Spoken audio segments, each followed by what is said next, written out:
Hello, good afternoon, dear viewers.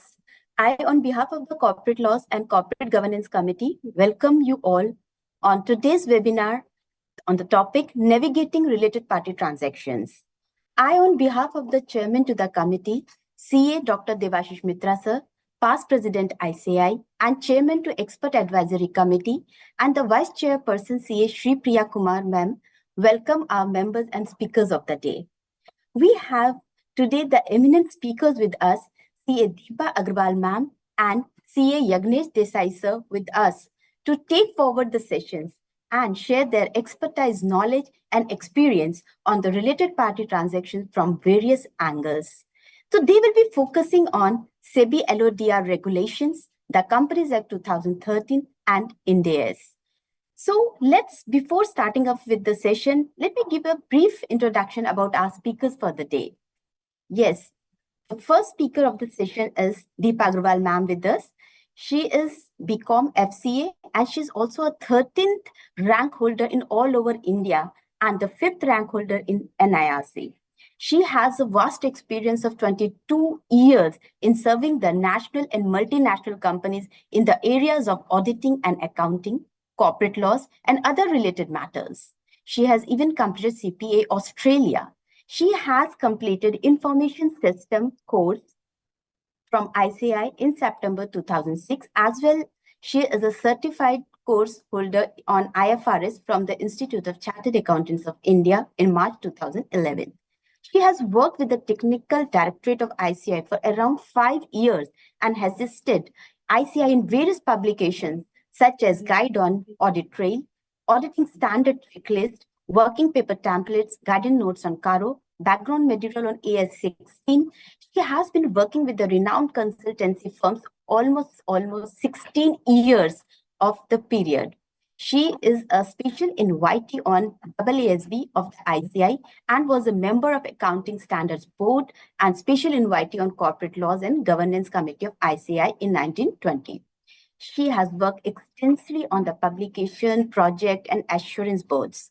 She has even authored various publications. She has come out with 4 major publications. She is also a member of General Committee of the Bombay Chartered Accountants Society and regularly contributes to the articles. She has worked extensively on the preparation of the comments, guidance, and presentations on the Companies Bill and the Companies Act 2013. So with such a vast experience and the exposure and the knowledge and expertise in this field, the ma'am will be sharing her experience on the topic for the day. So with this, I would like to hand over the session to the ma'am. Over to ma'am. Welcome, ma'am. Thank you so much, Nisha, and good afternoon, everyone. Thanks to the entire Corporate Laws and Governance Committee, to the chairperson, vice chairperson for giving me this opportunity to share my views and take you through the various, as you mentioned, Nisha, the angles of related party transaction. Yeah, this is one such area, which is one of the favorite area of the regulator, where every regulator is focused. And if you look at the reports also, the various media articles these days, the lens or the focus is still the related party transactions. What is something which the auditors should have been doing, or what in terms of the auditor's role is on related party is something, the recent media news also you can, read the various reports around. With this background, I'll just quickly share my screen and I will take you through some of the provisions. Just let me know once the screen is visible.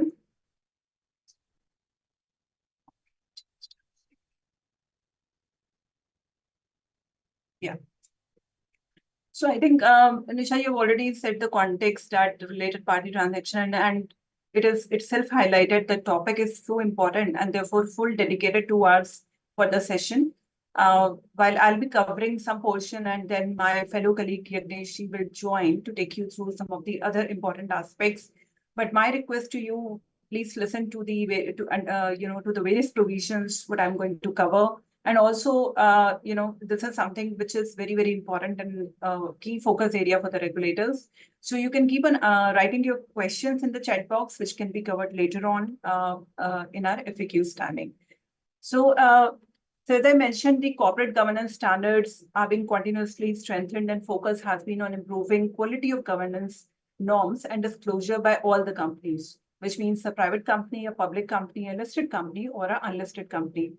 The related party transaction has always been a focus area. So if you think about or start remembering the various amendments or the provision which were introduced in Companies Act 2013 through Section 188 and 177, which requires audit committee approval, the key changes which happened in the related party definition, which are applicable to all the companies.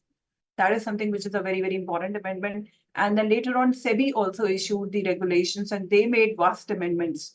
And the very recent amendment which happened, why I'm saying recent, because some of the provisions recently were made applicable from 1st April 23.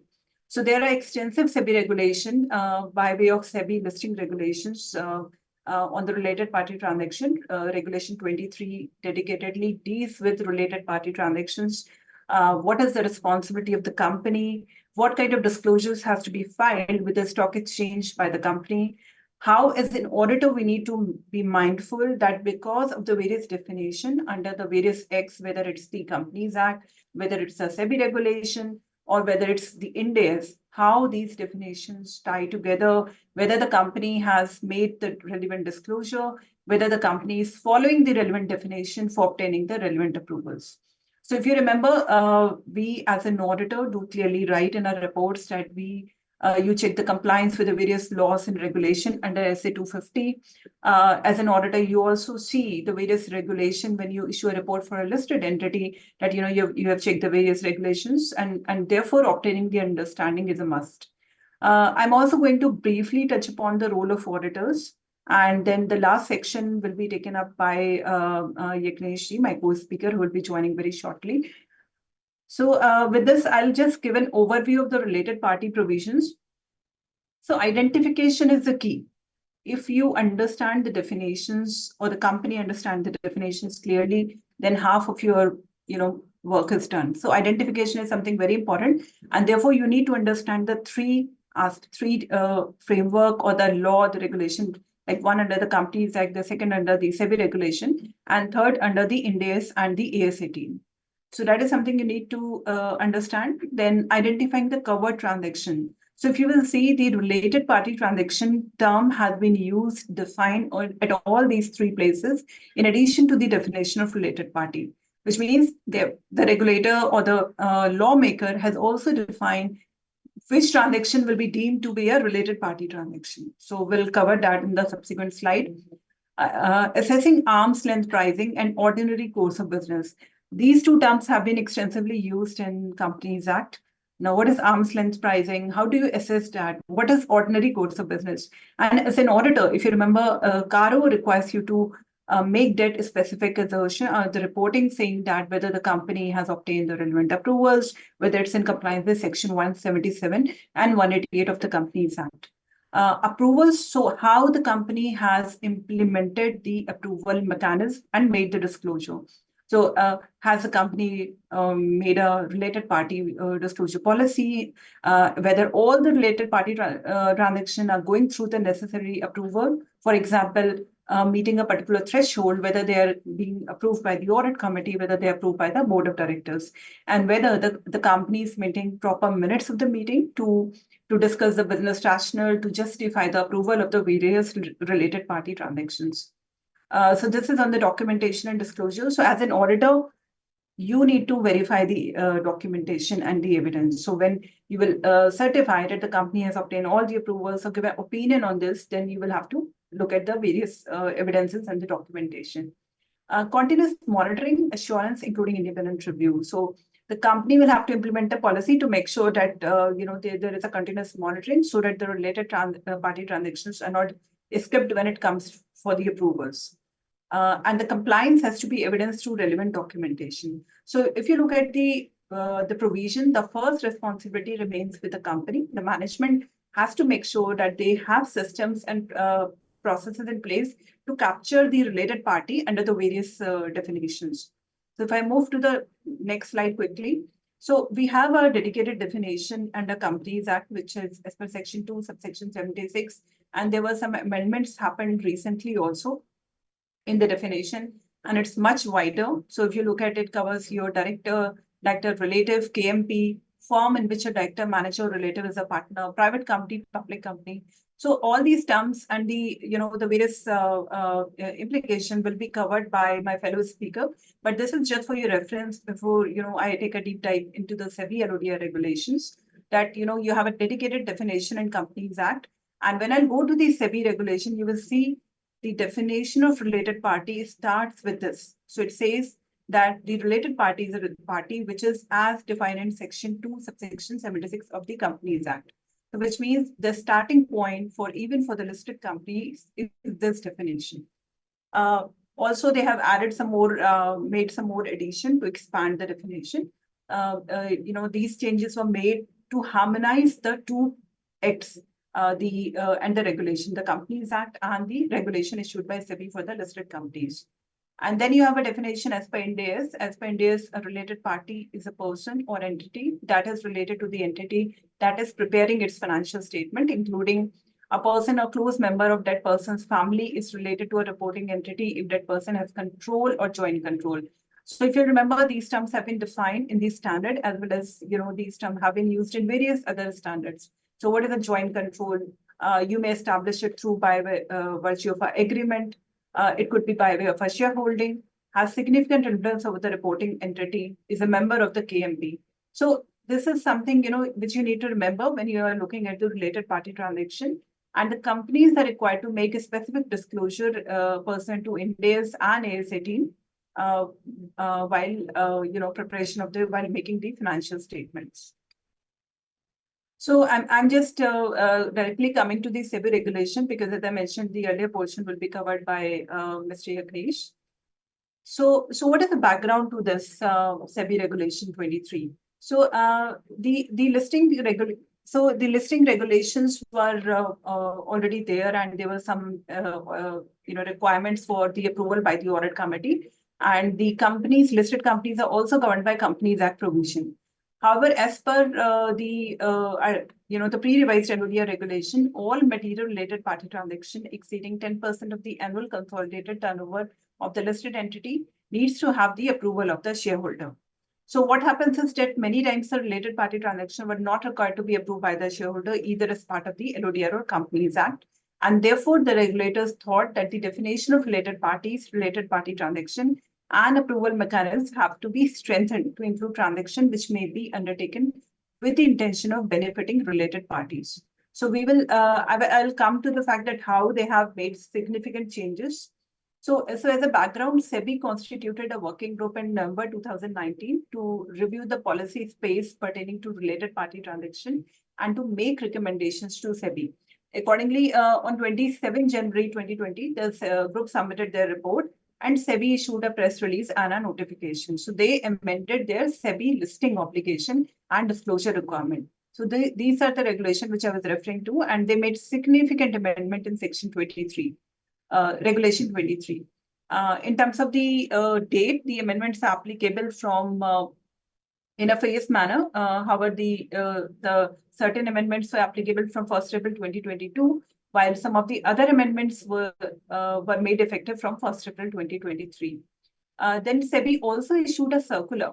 The circular, so if you see, there are various regulation under which a circular has been issued later on, and the circular specifies the detailed information which has to be placed before the audit committee and the shareholder for consideration of RPT, which means to strengthen the governance, to make sure that they have all the necessary details when they're approving a related party transaction.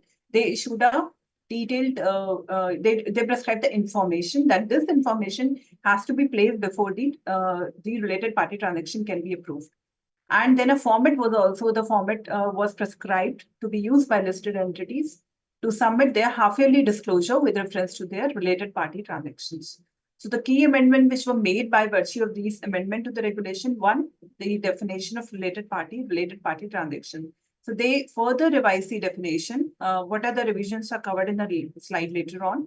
Approval of shareholders and the audit committee. So they made significant amendments to the provisions for the approval by the shareholders and the audit committee in the context of related party transaction. They revised the timeline for half-yearly disclosure of related party transaction to the stock exchange and enhanced disclosure. So the amendments, as you can see, are aimed at widening the scope of related party and related party transaction and to strengthen corporate governance. Now, what are the changes? So in terms of the changes, the working group constituted by SEBI felt that promoter group may exercise control and influence the decision-making of the listed entity.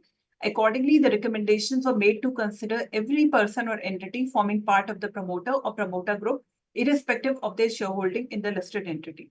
So if you look at the existing regulation, they refer to this in the sense pre-revised definition, they refer to section 2, section 76, and also mention that any person or entity belonging to the promoter or promoter group of the listed entity and holding 20% or more of the shareholding in the listed entity shall be deemed to be a related party. So there was a threshold of 20% before this amendment, but now if you look at the revised definition, they retained this definition of Companies Act.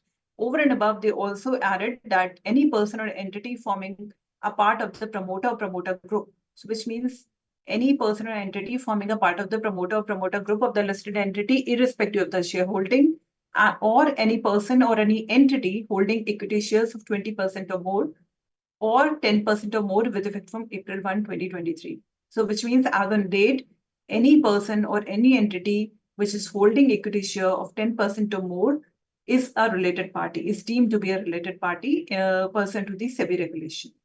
Either directly or on a beneficial interest basis as provided under Section 89 of the Companies Act at any time. Now, these words are very important. Please note, at any time during the immediately preceding financial year shall be deemed to be a related party. So the company will have to implement processes to identify the shareholding anytime is 10% or more, it is deemed to be a related party. So, so this is something very important. And if anyone is interested in reading the background and to understand why these changes were made, as if you go to the SEBI website, there is in the SEBI meeting, they also upload the agenda papers and the many times the rationale behind it.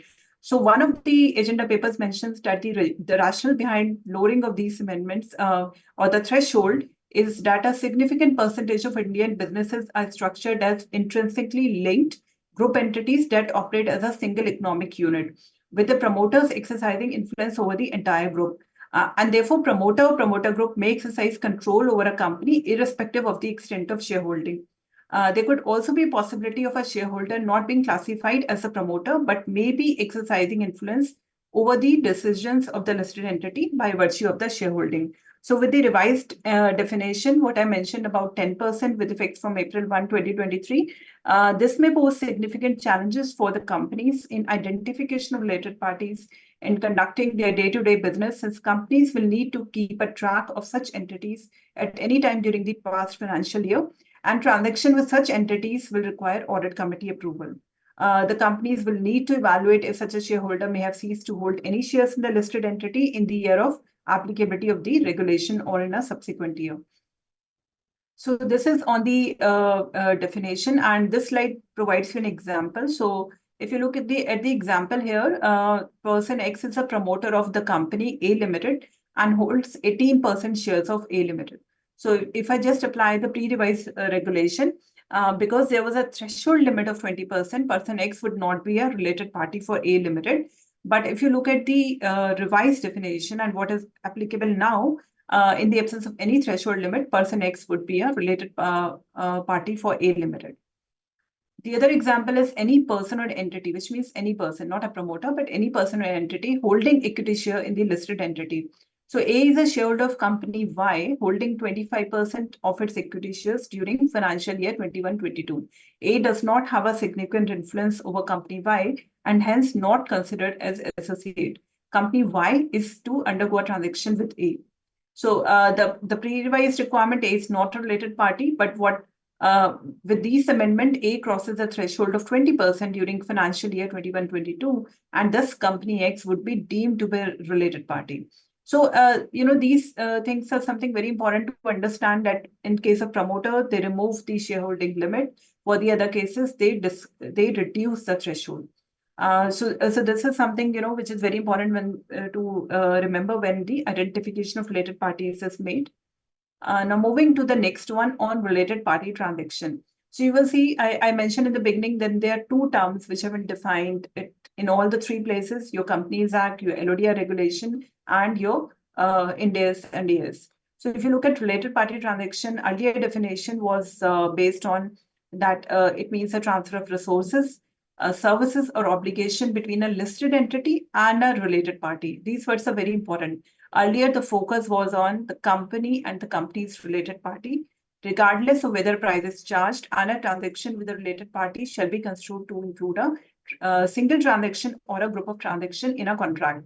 But if I look at the revised definition, it says it's much wider. It's much wider, and it's still, there is lack of clarity on some of the aspect which I'll explain.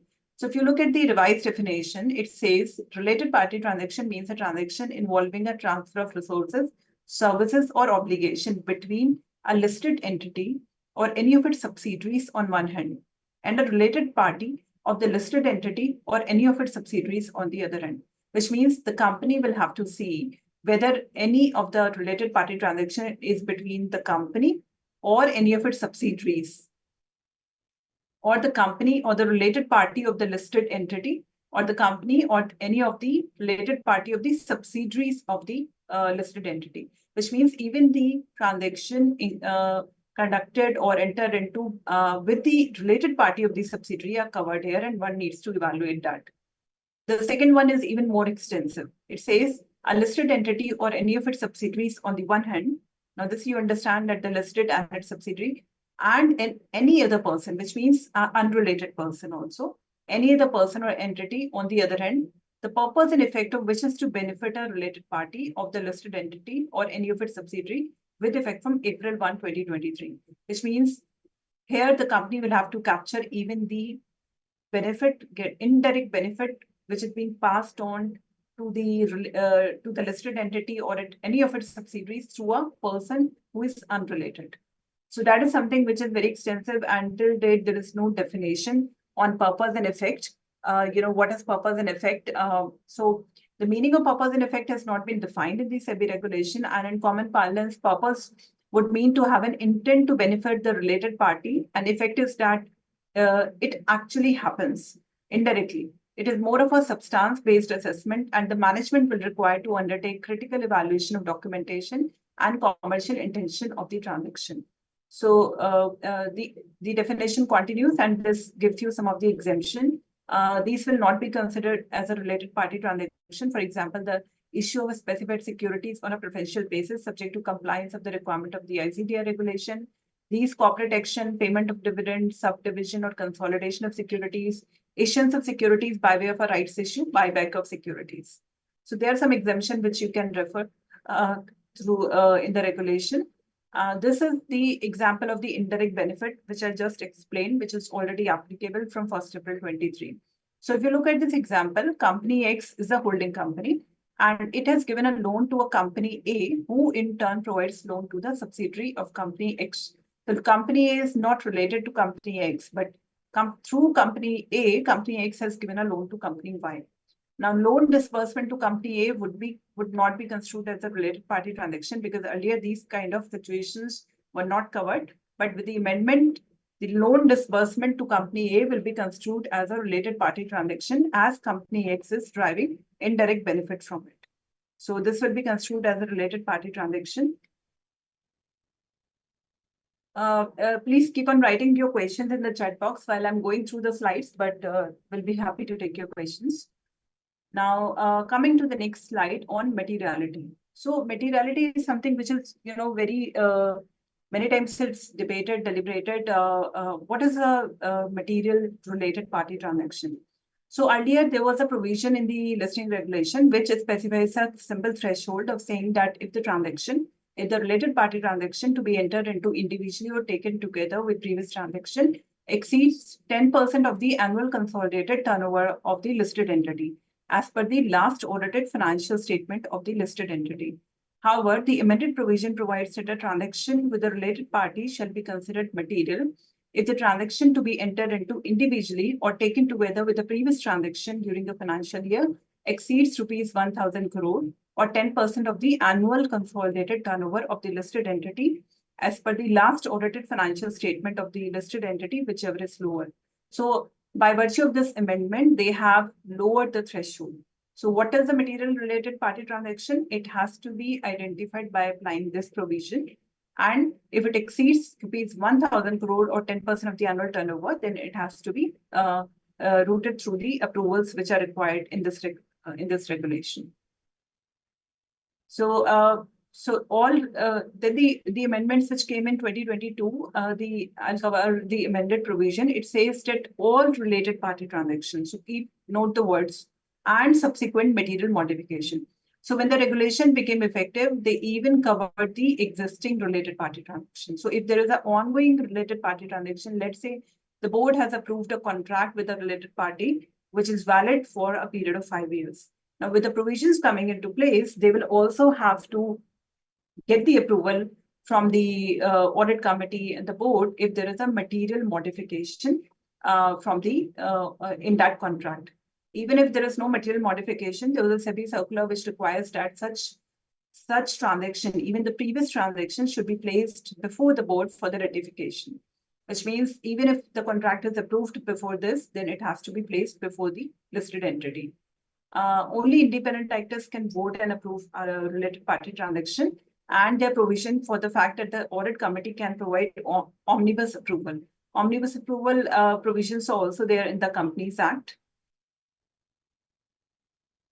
Then there was some new provision also added in the regulation 23(2). Now, what is the material modification? The audit committee of a listed entity shall define. So they put the onus on the audit committee to define what is a material modification and to disclose it as part of the policy on materiality of related party transaction and on dealing with related party transactions. So which means the company will have to make a policy and disclose it.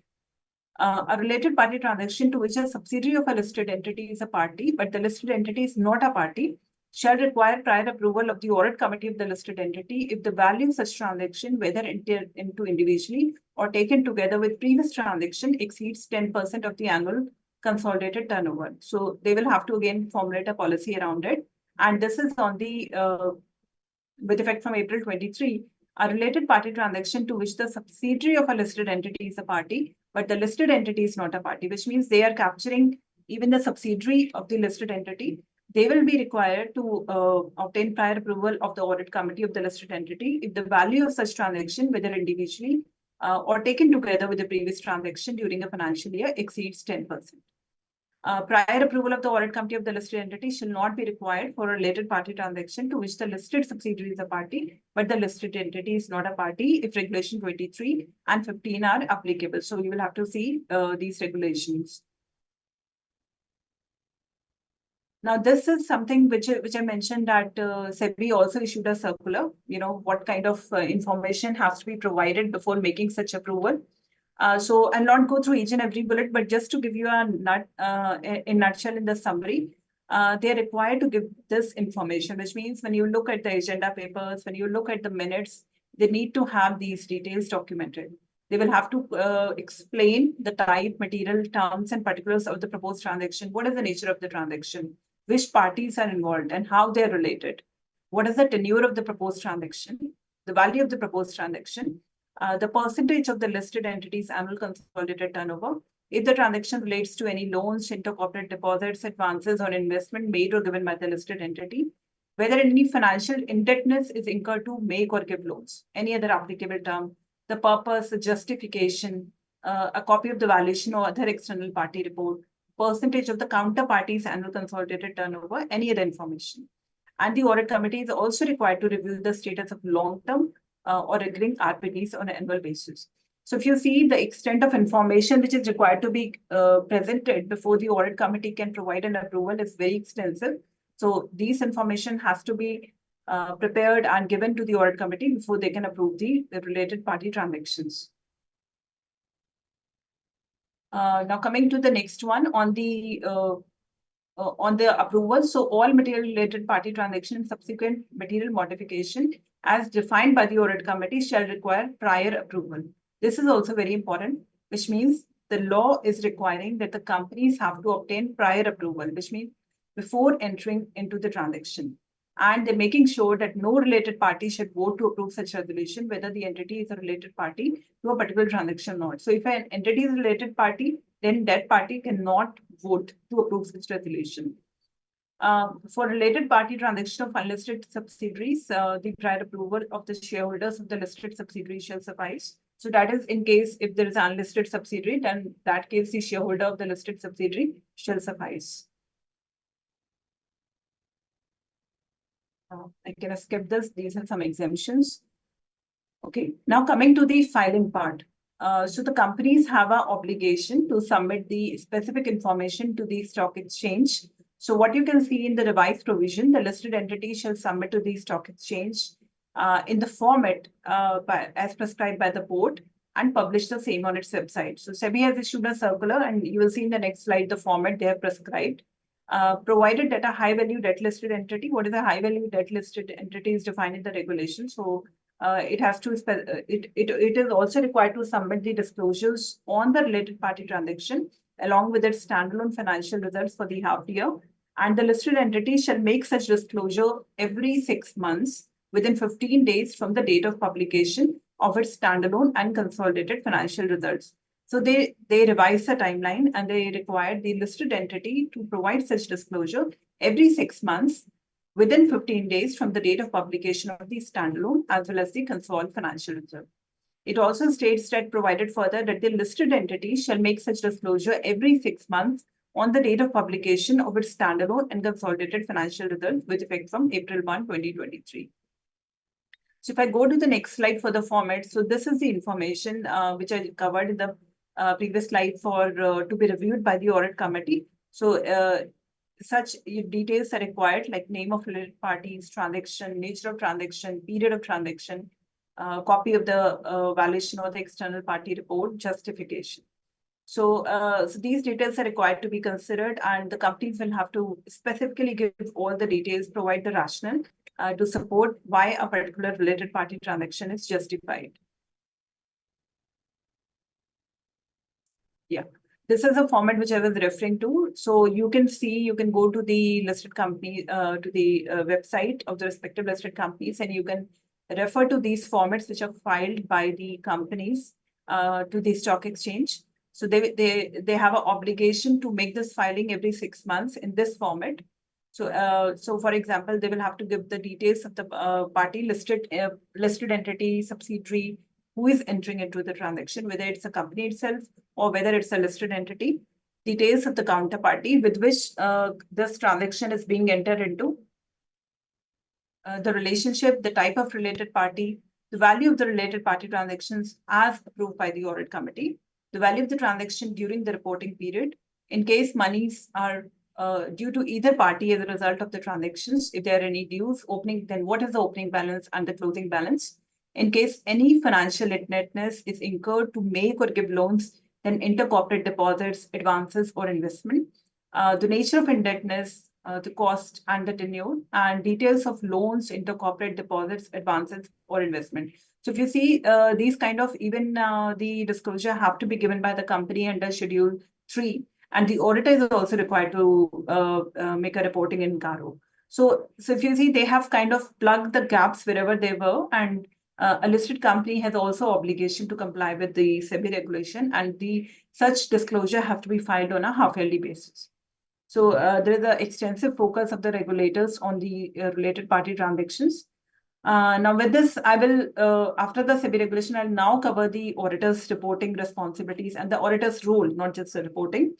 So if you look at the, the broad framework, so the corporate scandals over a period of time have indicated that related parties are often involved in cases of fraudulent financial reporting, and the RPTs may provide a scope for distorting financial information in financial statement and not presenting accurate information to the decision makers and stakeholders. The audit of related party transactions present many challenges to auditors due to the various reasons. Why? As I mentioned, there could be complex structures and not easy to identify because the kind of agreements they enter into. Management is responsible for identifying all related parties, yet may not fully understand the definition itself under various regulation or may not want to provide information on the grounds of sensitivity. So therefore, it is a responsibility as an auditor also when you look at the definition in the various X to see how management has implemented the system or how they're identifying the related party transaction under the various regulations. Many times the companies may not have efficient internal control in place for authorizing, recording, and tracking related party transactions. Auditor of small companies may find it difficult to identify related party transaction again because of the complexity, and therefore it is very important that they start, they enhance their understanding, have the conversation with the company on this. So now, what is the framework in auditing standards and where the auditor responsibility comes? So SA 550 is the standard on related parties, which deals with auditor's responsibility regarding related party relationship and transaction. Under the auditing framework, auditors are required to focus on three areas. First one is the identification of previously unidentified or undisclosed related party or transaction. Therefore, identification is something very, very important, and therefore the understanding of the definition in the various framework is important. So identification is a must. Significant related party transaction outside the normal course of business. Related parties may operate through an extensive and complex range of relationship. Therefore, you will have to exercise your judgment. You will have to keep your eyes and ears open to understand why this transaction, or is it a recurring transaction? Why this transaction is with a particular party? Assertions that related party transactions are at arm's length. So these are some of the key focus areas which the auditor has to keep in mind.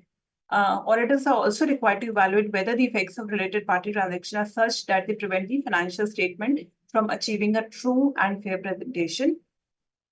And with the given set of amendments, what we have discussed in the SEBI regulation, the responsibilities of auditor have been enhanced further.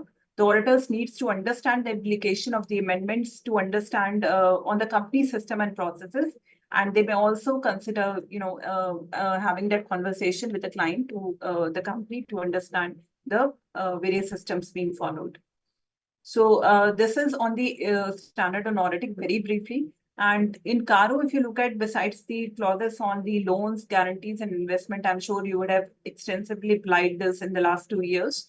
But if I just draw your attention to particular requirement in the last bullet, which says if all the transactions with the related parties are in compliance with Section 177 and 188 Companies Act, where applicable, and the details have been disclosed in the financial statement as required by the applicable accounting standard, which means you will have to check whether the company are in complete compliance with the provision of Section 177 and 188, and the details have been disclosed as per applicable Ind AS or accounting standard. So there's a specific requirement in Caro 2020. Now, these are some of the illustrative audit procedure. Again, these are illustrative. It depends on case to case, and one needs to exercise judgment. So what I would suggest that, plan the audit of related party relationship and transaction by updating the information, which means that if you are the continuing auditor, you can you can look at the earlier list, and obtaining the complete list of the related parties from client or compiler list based on discussion with the client. Needless to state, the auditor should consider the amendments also for listed entities and its subsidiaries while obtaining such information. Make inquiries from the management about changes from the prior period, the nature of the relationship, whether any transaction have been entered into, and the type and purpose of the transaction. Understand the nature, size, and complexity of the business, and use family trees or document group structure under various law, statute, and regulation. For example, under the Income Tax Act, transfer pricing, under the indirect tax for the GST, to help identify related parties and relationship between the client and the related parties. Ask for the agreements enter into between the company and the related parties. So there could be agreements which would reveal the other facts which may not be apparently noticeable. Consider any fraud risk factor in the context of the requirement of SA 240, which deals with the obligation for reporting frauds.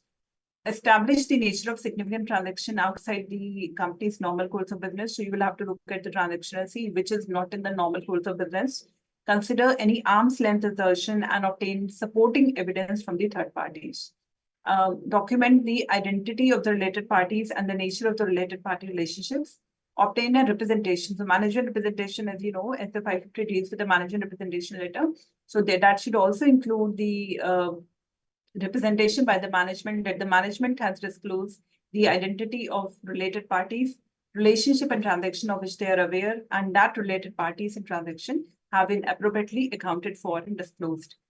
Communicate significant related party matters arising during the audit to those charged with governance. So if you look at even the key audit matter standard, which is SE 701, that is a specific example, and it also says that significant related party matter may be a key audit matter. So wherever you believe it's relevant, please communicate it to the audit committee, to the board, and include it in your reporting. So, these are some of the illustrative steps for the auditors, and obviously this can't be an extensive list. So, which you have to keep in mind.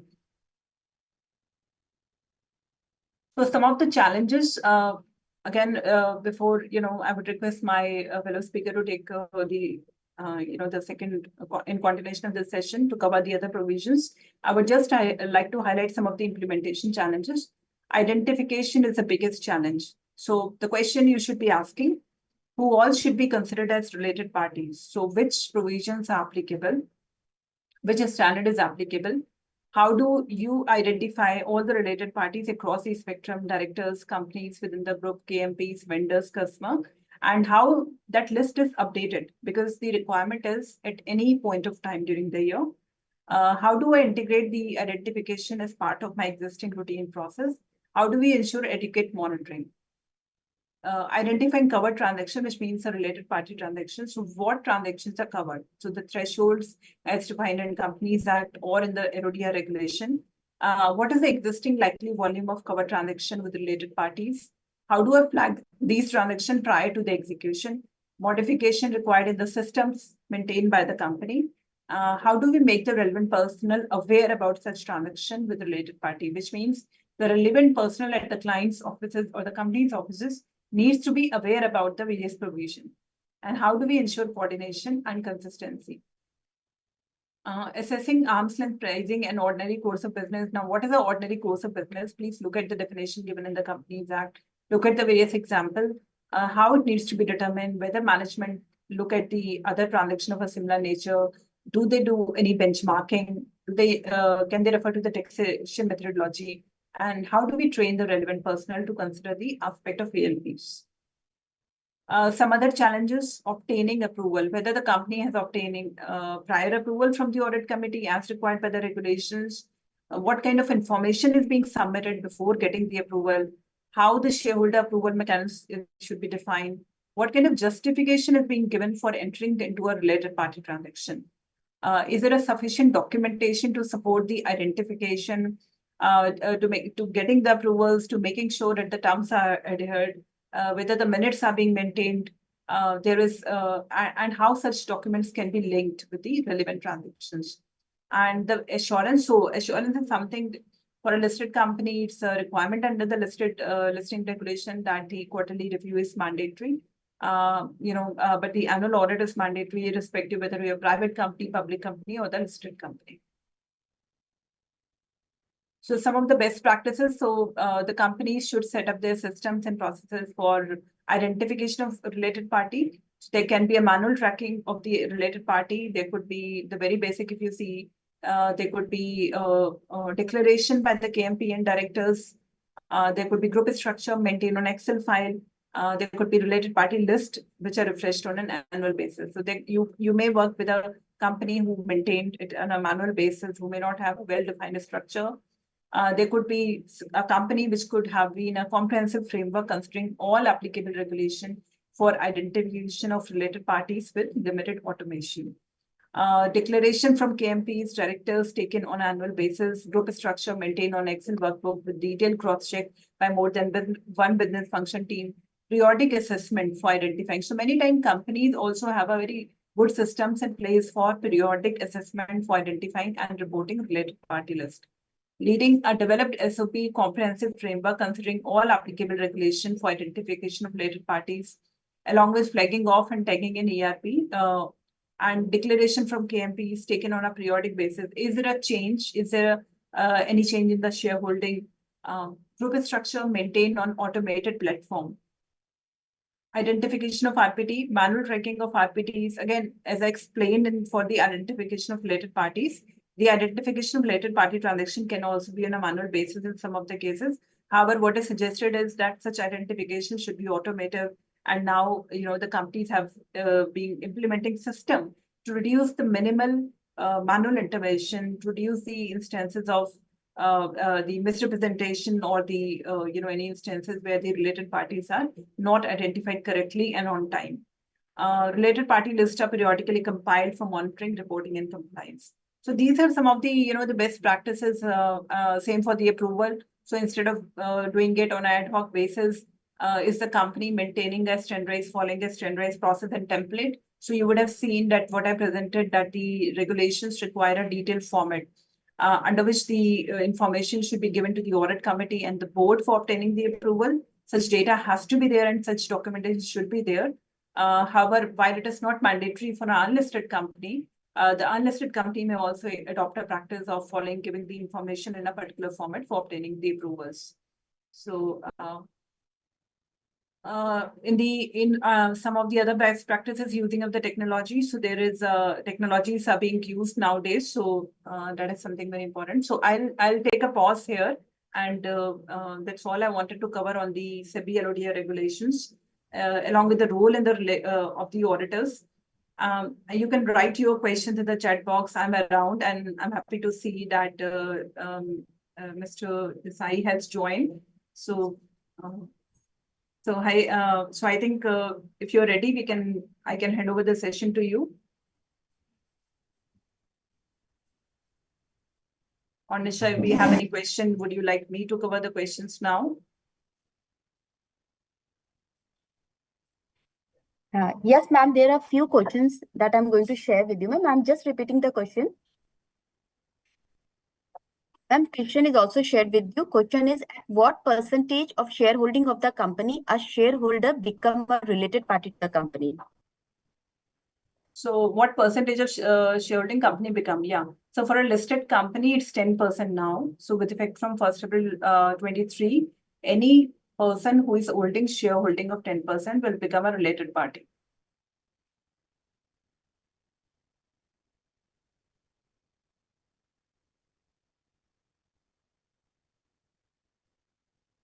Ma'am, I'm just sharing you another query.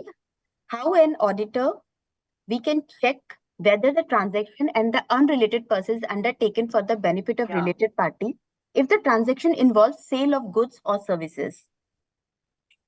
That's a very good question, and that's what I mentioned, the purpose and effect of which is to benefit a related party. Now, how will you check whether the transaction with the unrelated person is undertaken for the benefit? Now, if you're doing a sale purchase only, if you're doing a transaction with your vendor, and that ultimately being passed on, there is a further transaction to the related party.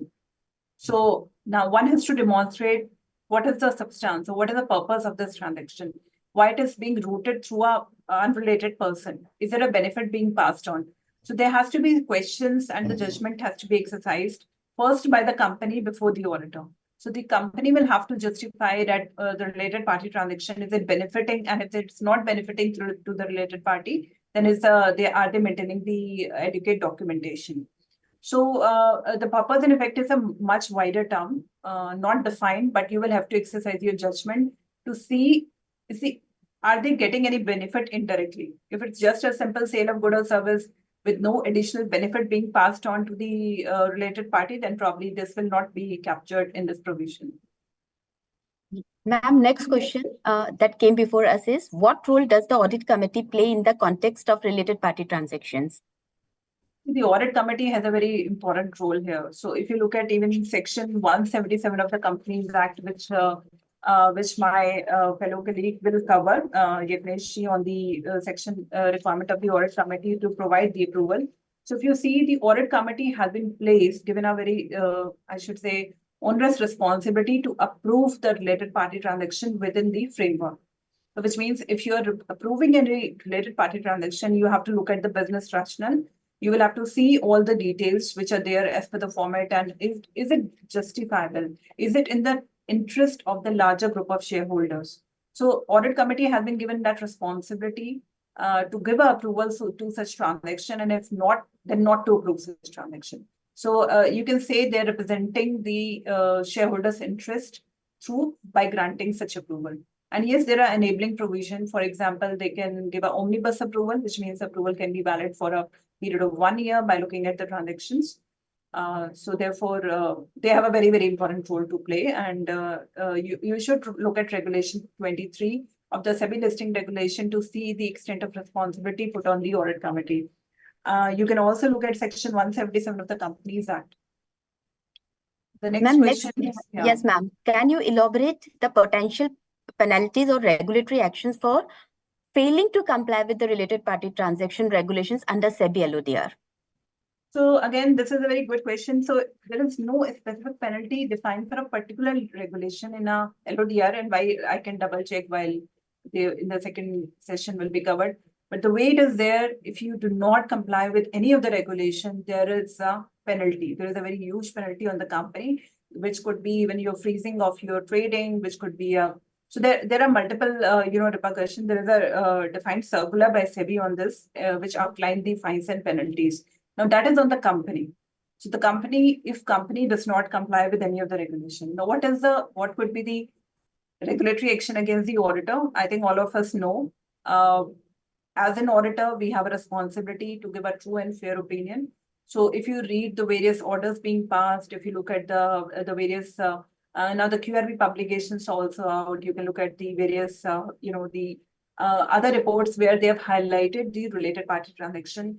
And the way it is worded is the auditor failed to identify. The auditor failed to raise the red flag and report it that there is a related party transaction, and that's how the money is being diverted or the funds are being misused. So therefore, the responsibility of the auditor is also very large in this case, and the repercussions could be significant. So you will have to understand what are the repercussions on the company through the provisions in the SEBI regulation. And the second is the implications on the auditor. Yes, ma'am. Last query that we have received is there any change expected in India's also for the definition of related party? So this question, Mr. Desai will answer, but as of now, I'm not aware of any change being happening in the recent definition in India's, and we have a definition in India's, which was there on my slide, and Yagnesh ji will cover that. Yes, ma'am. Thank you, ma'am. It was really a very wonderful session, and it has come out very well, and you have apprised our viewers on various important legal requirements as to the related party transactions under the SEBI LODR regulations pertaining to the listed companies. And also besides that, ma'am, you have thrown a light on the audit committee role also in the regulation, as well as on the auditor's responsibility on the related party transactions. So that way, ma'am, it was a wonderful experiential sharing with our members and the viewers. Thank you for this, ma'am, for being with us. Thank you, ma'am. Now, thank you, yes, now we are having another speaker with us. So yes, CA Yagnesh Desai sir with us. If you see, he is a fellow member of our institute, as well as he is a certified public accountant. And also, if you see, he has been into practice since from 1983, and he had a wide knowledge of audit of corporate as well as the taxation matters. And he has actually associated with various activities of the institute. He has been an IFRS trainer for the Certification Corps of Ind AS, and also has been a trainer for diploma in IFRS examination, which has been conducted by ACCA of UK. He has also been composed and delivered various e-lectures for accounting standards for the Institute of Chartered Accountants of India. And he has been speaker on accounting and auditing standards at various seminars of the institute, and also delivered various motivational speeches at various national conventions and student conferences, and has also delivered various sessions and the seminars. He has also been a special invitee of the Accounting Standard Board of ICAI, and also has been awarded by the Times Group in 2021 by Icon 2021 of Mumbai City. So that way, it's so wonderful looking you, sir, at this through this platform, just connecting with the viewers and sharing your expertise experience in this particular field relating to the navigating related party transaction. Welcome, sir. Thank you, Nisha. Thank you very much for inviting me. And I must thank Deepa Agrawal ji for taking the session the first, because I was at conducting another seminar, taking another physical lecture at Goa, and I'm attending this online webinar from Goa. So Deepa ji, बहुत बहुत शुक्रिया आपका. Thank you so much for accommodating me, and I really appreciate that. Thanks Thank a lot. you. My Once pleasure. again, Deepa ji. Once again, please. Thank you. Now, please allow me to share my slides, Deepa ji and Nisha. Hello.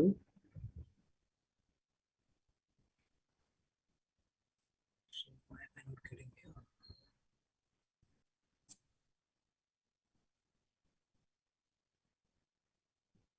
Just a minute, please.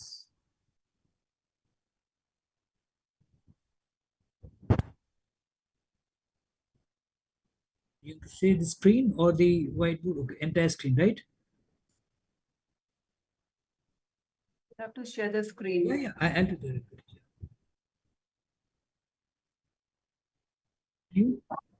Can you now, please?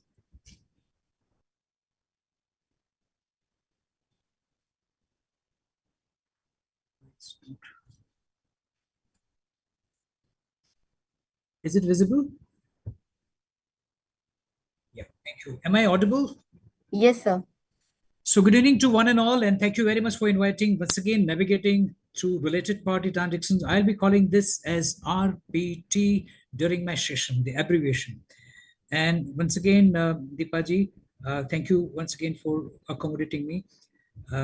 Now, when it comes to the RPT, we have to see from the various angles. This is just I wanted to show it first that what is going to be covered by me and what's going to be covered by Deepaji, but now it's matter very clear to you that she has taken part of the Companies Act. Deepaji, you have covered part of Companies Act from an auditor's perspective as well, besides LODR. Fine. These are the abbreviations used in the entire slide. Agenda today is now we have to see the RPT requirement from the perspective of the accounting standards broadly, and more precisely AS 18, which is a non-Ind AS standard, and Ind AS 24, which is the Ind AS standard. And under the Companies Act, predominantly main two sections are the major sections are section 177 and 188. 177 is a very important section, and which recently Deepaji has mentioned that it plays a very vital role in approving the related party transactions. Another section is section 188. So we'll dwell into detail as to how you should navigate through the RPT issues. Now, friends, RPT related party transactions are covered by the Companies Act, by the SEBI, and by the accounting standards, both AS and Ind AS. But their objectives are different, their perspective are different, and we'll find somewhere there is some tweak in the definition, like like for example, Companies Act refer to the word related parties and relatives, whereas in Ind AS they don't use the word relatives and related parties and family, but they use the word like close family members. They talk about the control, whereas the Companies Act talking about the state associates, subsidiaries, and all these, whereas the Ind AS talk about the control. There is one thing. So as a result of which there is some trick, some alignment needs to be done amongst the definition given by the various statutes. The purposes are different, the perspective are different. For example, the Companies Act perspective is to protect the interests of the stakeholders, of the shareholders. So they want to see that, the related party transactions should be approved, should be regulated, because there's always a prima facie assumption, which may not be true, of course. There's always a prima facie assumption that when the transactions are taking place with related parties, with the close entities, they may not be at the arm's length. As I told you, it may not be true, but people always see, and the readers or the stakeholders always see with kind of a suspicion, with some kind of a preconceived notion that there could be some irregularity, or they may not be at the arm's length. So as a result of which the regulators always wanted to see and protect the interests of the stakeholders, and that's why their interest is to protect. Whereas when it comes to the accounting standards, the there are no specific rules for transactions with the related parties, but there are specific rules and more onerous rules concerning the disclosures of transactions with the related parties. So if I may say something in Hindi, so um, over a period of time, the RPT has assumed a very wide importance. So I would say, rishte wahi soch nahi. RPTs were there earlier also, is there are nothing new, and they are inevitable also. At the same time, there is nothing wrong about the RPTs. Companies normally take the route of growing in an inorganic way, and that's how they acquire. There are mergers and acquisitions. The mergers and acquisitions take place sometimes because maybe a company is producing certain materials which is very badly required by the company A. So to make sure that it gets the raw materials, these products at a time regularly, they may acquire another company. But and as a result of which the transaction with the company would be there. Um, that doesn't mean that if a company is buying something from the related party, they're always going to be not in favor of the company, or they are going to be always a biased transactions. But how the reader would then come to know that they are not against the company, or they are not at arm's length wise. So that's why the requirement of the disclosures are there. And audit committee of when section 177, which deals with audit committee, they have to play a very onerous and a very stringent and very wide role when it comes to the RPT transactions. Here, this sentence looks like a shairi, that every transaction with a related party may not be a related party transactions, but every related party is necessarily a transaction with the related party. This is because there are some transactions, like for example, making investments, lending, borrowings, providing guarantee or security may be with related parties, but they may not be the related party transactions as pursued or as envisaged by section 177, 188, and even the other accounting pronouncements. There are some issues. There's a general presumption that transaction consummated as an arm's length basis between the independent parties, and not may not be true. This may not be true. This presumption may not be true for transactions with the related party. Of course, it's a rebutable presumptions, no denying about it, but people always feel doubtful about that. So what is required? What is required to ensure that the transactions with related parties are at arm's length, or at the consummated at the normal ordinary terms and conditions, and there is nothing unabnormal about it. And for that, what is required is the transparency. Transparency is very important to make the readers of the financial statements know that yes, the transactions are at arm's length price and there is nothing wrong about it.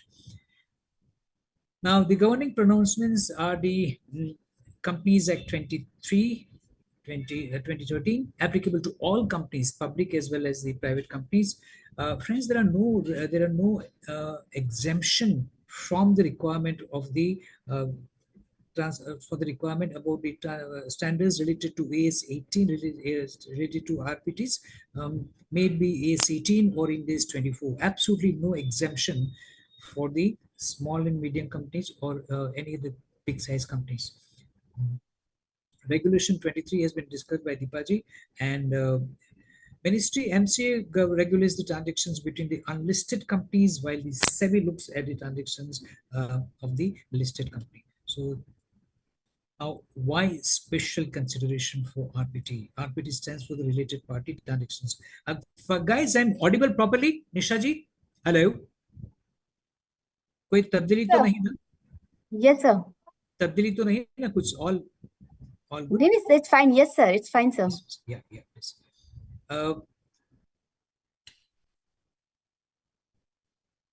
Now, very important is that transaction between the related parties may not have been independently conceived as they have an pre-existing relationship. Relationship develops over a period of time by way of a transaction. There's a different thing. But when it comes to the related parties, there is all the chances that they have the pre-existing relationship, and that may perhaps jeopardize, or they may perhaps not ensure the reader that everything is going well. And the people normally in the common colloquial language say that ghar ki baat, it's internal matter. So they say that the parties which are known to each others are easily amenable to make some kind of a changes, like entering into backdated transactions, some kind of unusual transactions. So they are more prone to any kind of assumed or perceived manipulations, and that's why a special consideration is given to the RPT transactions. This transparency is achieved by view of regulations and by view of disclosures of the related party transactions. Now, when you look at the governance of the framework of RPT, one is the Companies Act 2013. Who should approve the RPT? And I know by now you know it very well, because Deepaji has conducted it very well. That Section 177 audit committees and even the board approve. And in some cases, my dear friends, even the shareholders' permissions are required. So when it comes to the Companies Act, we have to go through the three layers. A, audit committee, where the audit committee is required to be framed by the company. B, board, and C, shareholders. We'll see it going further, that where you require the permission of the audit committee, where you require the permission of the board, and where you require the permission of the shareholders, and where you don't require permission at all of the board. We'll see those in few minutes down the line. All right. Now, the basic definition of the relatives is given in subsection 76 of section 2, and also governed by section 177 and 188 of the Companies Act 23. LODR imposed additional compliances, which I'm sure you are very well apprised of by Deepaji. And when it comes to the accounting standards, the focus is that they are appropriately disclosed. And as far as accounting standards are concerned, they don't deal with any approval. They just lay down the framework for the disclosure. Now, as far as any accounting standards has got 4 elements, 4 pillars. A, recognition. B, measurement. C, presentation. And D, disclosure. Ind AS 24 and AS 18, they do not deal with recognition and measurement. They don't say a specific rule that any transaction with the related party will be discounted by 10% or discounted by 2%. No, nothing like that. The measurement remains same, whether is a related party or unrelated party. But the focus is on the disclosures mainly, and partly to some extent maybe presentation. So and now again there is one more auditing standards which says 550. There also auditor has to play a role of from the perspective of the auditing audits, that whether the transactions have been properly disclosed or not, and the compliance with the Ind AS 24 and AS 18 is properly done or not. Now here I was talking about the lack of alignments. Those who are well conversant with the Ind AS, they may be knowing it very well that there is something called structured entities. When it comes to consolidation, there is something called structured entities. I'm going to throw light on them, but let's first look at item number 1. While the objective of different regulation can be understood by the different perspective, their objectives are different. Their perspective are different. And for example, the Companies Act, they want to protect the interests of the stakeholders. Whereas the perspective of the accounting standards is that whether the disclosures have been made or not. So I would say excuse me, can you please, excuse me, Shreyaji, please. I'm taking this lecture from the branch office of Goa, ICI office, and they've been very good enough to provide me this venue. But something is going on there. Sorry about that, sir. Now, accounting standards come into the play after everything is over. What do you mean by after everything is over? After the approvals under section 177 for the audit committee is obtained, after the board has approved, and in some cases prior approval of the shareholders is obtained. And so there, the perspective of the accounting standard is to see sab barabar hai ki nahi? Has everything happened correctly or not? Has the disclosure been made properly or not? Now, the most critical aspect of the related party is one who should be considered as a related party under different regulations being discussed. You'll see that three large players. One is a company, second is the SEBI, and third is the accounting standards. So they all are dealing with this one aspect, RPT. Since they have a different perspective, different objectives, they may perhaps define a particular transaction in a different manner. Like for example, look at the accounting standard itself. There are two standards as of now. One, AS, second, Ind AS. When you talk about the AS, it talks directly about the control and all this. But as compared to that, Ind AS is talking about in a principle manner. Okay, from the perspective of the principles. Whereas the Companies Act talks from the perspective of the rules. The definition of the related party under the Companies Act is a rule-based, whereas the one under the Ind AS is the principle-based. So there's bound to be some difference in the approach and in the definition of related parties. This led to a situation where you see that a particular relationship is defined as a relative or relative under the Companies Act, but he may not be relative under the Ind AS. For example, KMP, we'll see that KMP is not covered under the AS 18, but is widely covered, and even the non-executive directors are covered as a related party. So what stand should we take? You're confused. You're torn between two or three different definition for the same entity for the same time. What would you do? We'll see after a few slides. Till then, stay tuned. All right, so structured entity is one entity which is not defined as a related party under the Companies Act. But under Ind AS, they are considered as a related party. They are considered as a subsidiaries. An entity has to consolidate.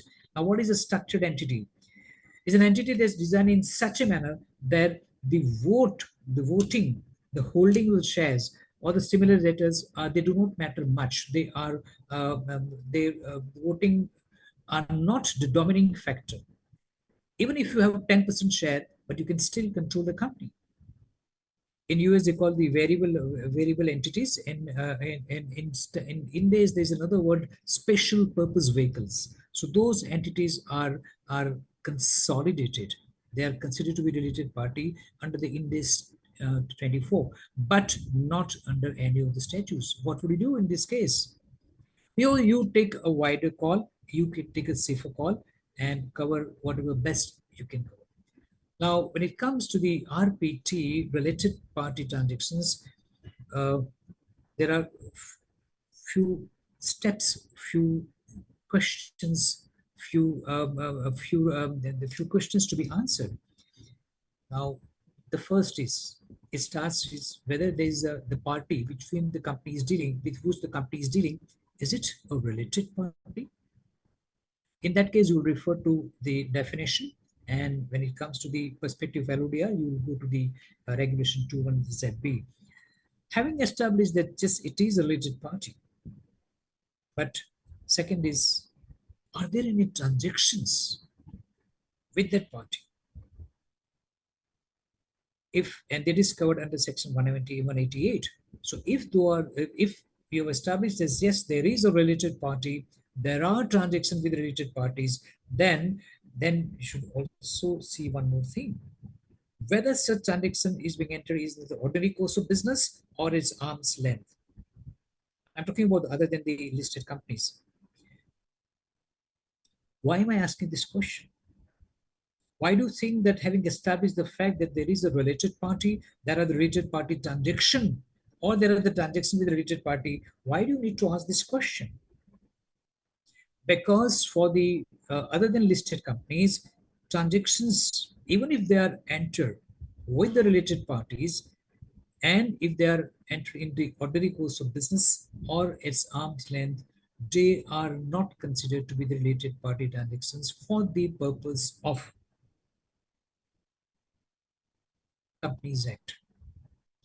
They don't need the permission of the board. They may need, of course, they need permission of the audit committee, but these are not to be accounted for separately. They are, I mean, there is no specific treatment. They are exempt. But now the question arises that let us see that there is a subsidiary, there is a joint venture, there is an associate, which is definitely a related party. And there are transactions with the related party, with these subsidiary, associates, and JVs. And again, they are at the arm's length or entering the ordinary course of business. Do you think that they should be not disclosed under the Ind AS or under the AS 18, under the accounting standards? They must be disclosed. So the criteria is different. The approach is different. They may be exempt from the perspective of the Companies Act, but they are not exempt from the perspective of the accounting standard. So regardless of the fact that the transactions with these parties, which are known as the related parties, and transactions with this party is known as related party transactions, are exempt under the Companies Act, but nonetheless, accounting from the accounting standards perspective, the reporting entity has to disclose these in their accounts. So this is where the auditor, this is all from the perspective of we as an auditor. So we have to be very careful about that regardless of the fact that there are some exemptions or some leeways or some exceptions given in the Companies Act, we don't consider that. You have to see from your perspective. And that is which perspective? The perspective of an auditor, perspective from the perspective of the disclosure requirement of accounting standards. Now, these are the definition given under the Companies Act. See, they talk about the director or the relative, KMP or relative. Everywhere they talk about the relative partner in which they is a director or a manager in his or his relative is a member. So they always talk about the person himself, KMP or director or the manager and their relatives also. And this is again the person, the body corporate under whose the managing director they accustomed to accept in the professional capacity. And so this is the definition given under section 276, which is holding subsidiary associate of the such company, right? Here they define very clearly that holding subsidiary associates or even the joint venture for that matter. But when it comes to the accounting standard, you'll see the different, there's a paradigm difference between these two pronouncements. One is the Companies Act and second is the accounting standards. Now, a director other than the independent director or the KMP of a holding company of or his relative. Now, here, a director other than the independent director. That means if a person is an independent director, he is not considered to be a relative party. He is not considered to be relative. He is not considered to be the related party. But this is not the case when it comes to the Ind AS, where even the independent director is considered to be the related party. But as far as the Ind AS is concerned, the disclosure is required for the remuneration paid even to the independent directors, even if to the non-executive directors. So here, the auditor has to strike a balance and expand his scope of disclosure and not confine just to the limits given by under the Companies Act. Now, again, okay, now when it comes to the AS 18, which is the non-Ind AS standards, you see the change, there's a paradigm change in the physiology, right? Here they say about the one party, which is the ability to control, to exercise the significant influence over the other party is significant. So they are talking about the control and not the definition of the subsidiary, associates, or the JVs.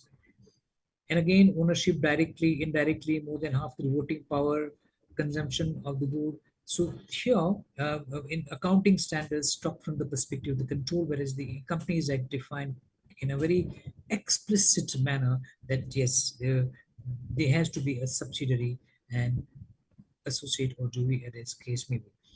Now here comes the Ind AS 24, which is a person or a close member. Okay, Computer G, let's go to definition given by the Companies Act.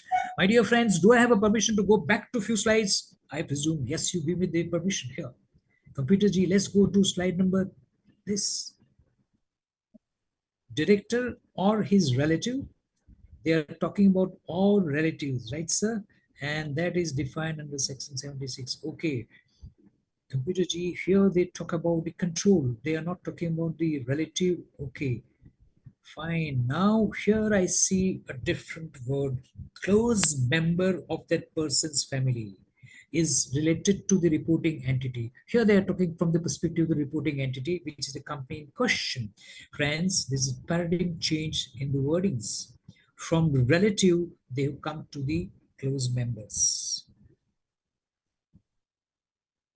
This is because of the Ind AS, they are not talking in terms of just the husband, wife, son's wife, daughter's husband, not like they are talking about the close members.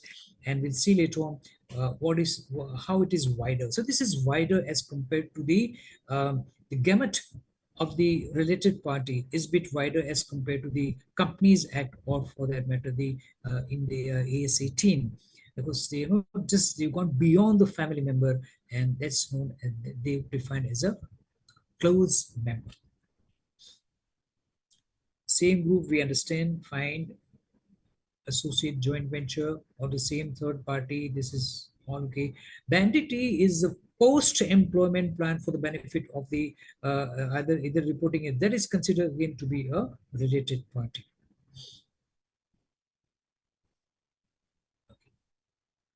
This is LODR, so Madam has already covered, so I'm not touching. Now let's do the analysis of related party definition given under the Companies Act and the accounting standards. As I mentioned earlier, under the Act, under the Companies Act, it is very explicit, very cut and right definition. Is not covering the promoter or as a related party. I think promoter is correct, is treated as a related party under the LODR. It talks about now when it comes to the AS 18 and in this 24, they talk about the control, significant influence in the joint control. And my dear friend, under Ind AS 24, the unstructured entity may be consolidated. Conditions apply.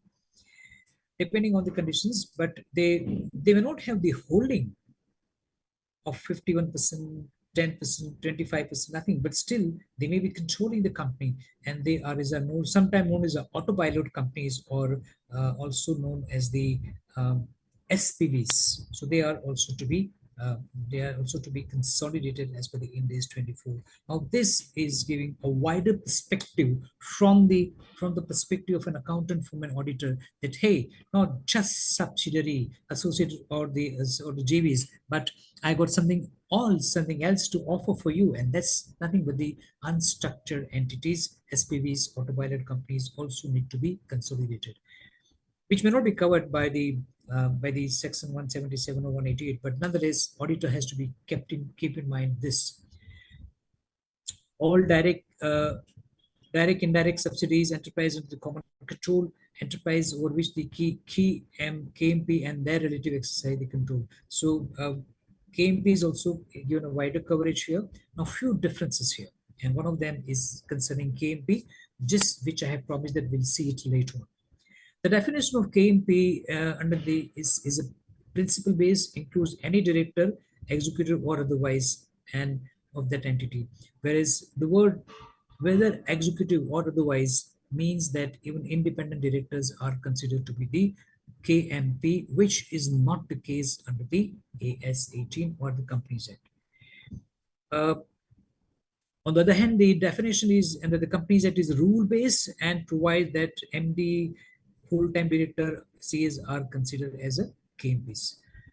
So it may give a situation, it may give rise to a situation where certain parties or entities are not considered to be the related parties under the Companies Act or under maybe AS 18, but they may be treated as a related party under the Ind AS 24. So what calls should be taken by the auditor here?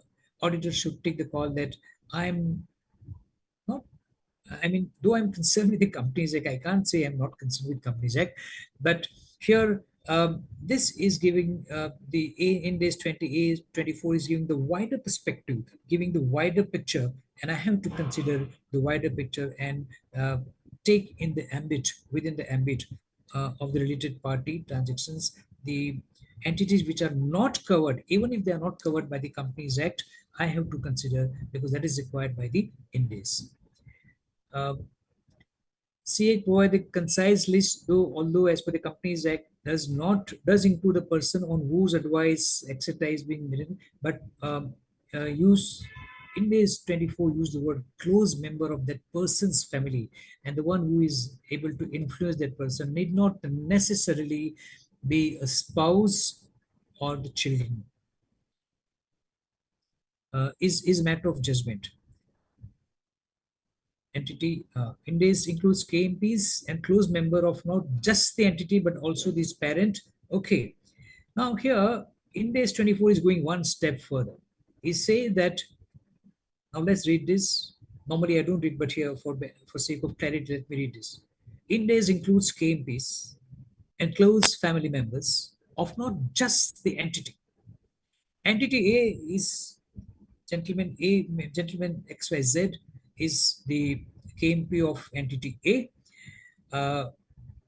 But again, here they say the KMP and the family members, not just the entity XYZ, but its parents, its relatives, and related parties. On the other hand, the CA mentioned only KMP of the entity, whereas the Ind AS 24 goes one step further, and it also is that not only the KMP of entity, but its parents KMP and their close member are also considered to be the related parties. कहने का आशय ये है, the idea of saying this is that the multiple agencies, the multiple regulators have given the different definition. So the one which is wider, the one which is covering the larger gamut should be considered from the perspective of an auditor and for an accountant.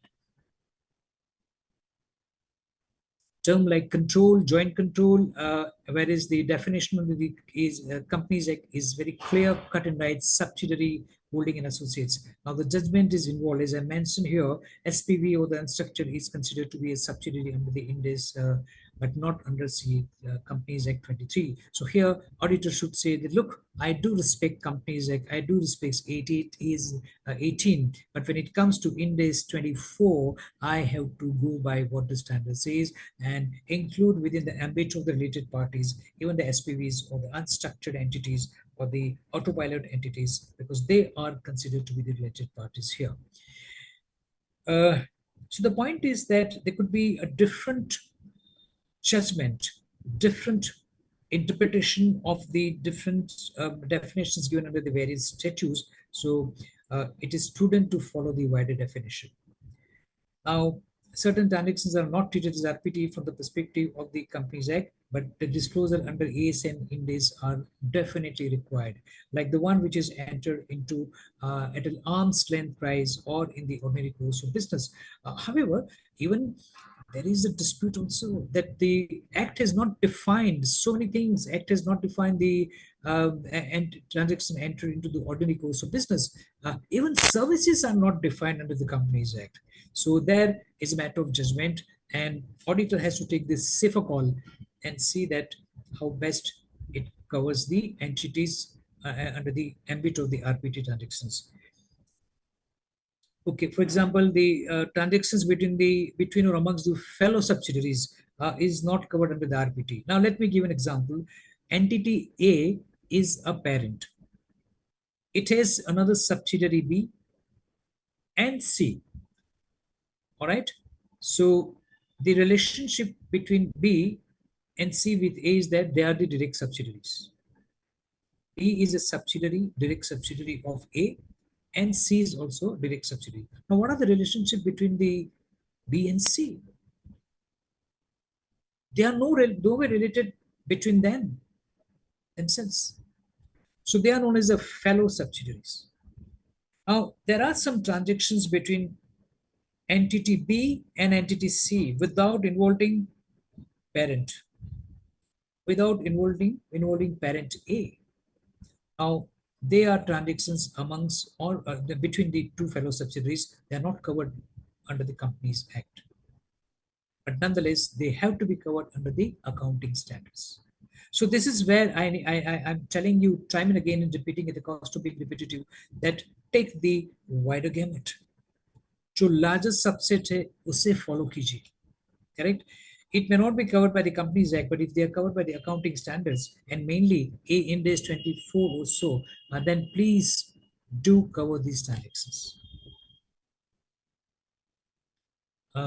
Any contract, now this give these are known as the related party transactions. They are given by the Companies Act, and they are also given by the AS 18, and they are also given by the Ind AS 24. So these are various type of transaction which says that now here if you see sale, purchase, supply of goods, selling, otherwise disposing and buying of the property, leasing of the property, availing of rendering of any services. आप ये मत पूछना please कि service की definition कहाँ है Companies Act में, because I have no answer. There is no definition of services under the Companies Act. Appointment, agent, sale of goods, such related party to the office of the profit, underwriting the any. Now here you don't find giving guarantee, taking guarantee, giving loan, borrowing money. So these are, though they are not considered to be the related party transactions from the perspective of the Companies Act, but they are nonetheless transactions with the related parties and must be covered by the accounting standards. Now, the above transactions are not to be entered except with the consent of the board given by a resolution at a meeting of the board.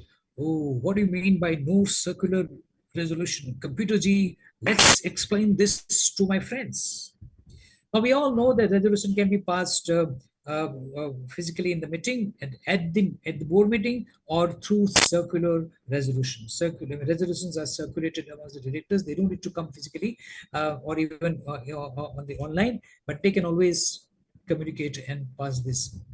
So this resolutions must be passed at a board meeting, and circular resolution is not permitted. Be very careful, friends. Not just a resolution, but it cannot be a circular resolution. Now, following example, related party in respect to which disclosure may be made by the reporting enterprise. Okay. Again, this is as per AS 18. What we have seen earlier is as per the Companies Act.